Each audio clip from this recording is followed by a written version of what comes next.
Hello बच्चों, कैसे हैं आप सब लोग। आज हम शुरू करने जा रहे हैं पाठ 4 वाक्य। क्या कहता है पाठ?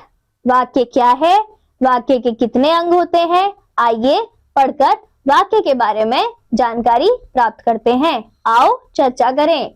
वाक्य किन दो वर्गों में विभाजित होते हैं, आपस में चर्चा कीजिए।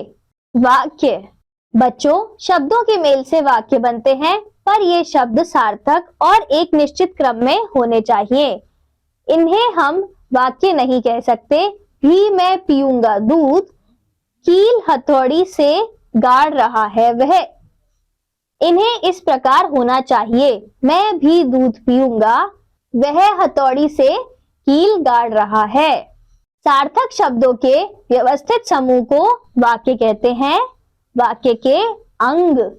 वाक्य के दो प्रमुख अंग होते हैं, उद्देश्य, विधेय। उद्देश्य वाक्य में जिसके बारे में कुछ कहा जाता है उसे उद्देश्य कहते हैं। जैसे पिताजी खाना खा रहे हैं, उदाहरण में पिताजी उद्देश्य है क्योंकि वे कर्ता है और उनके संबंध में ही बात की जा रही है। विधेय उद्देश्य के विषय में जो कुछ कहा जाता है वह विधेय होता है। इसमें कर्म तथा क्रिया आते हैं। उदाहरण, पिताजी खाना खा रहे हैं, यहाँ खाना खा रहे हैं ही विधेय है क्योंकि यह पिताजी उद्देश्य के बारे में बता रहे हैं। खाना कर्म तथा खा रहे हैं क्रिया है। उद्देश्य और विधेय का विस्तार।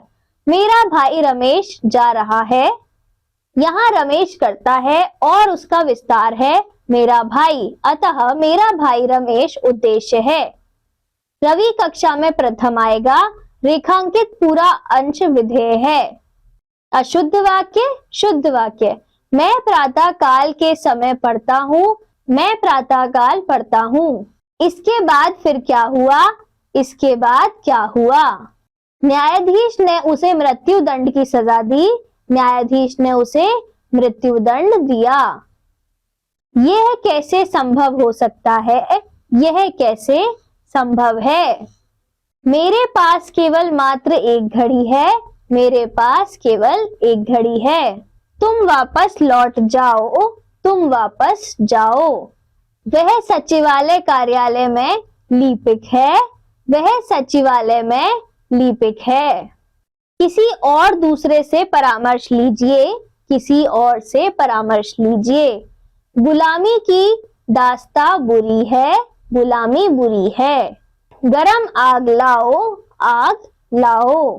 पाठ पढ़कर हमने सीखा, हम अपनी बात वाक्यों के माध्यम से कहते हैं।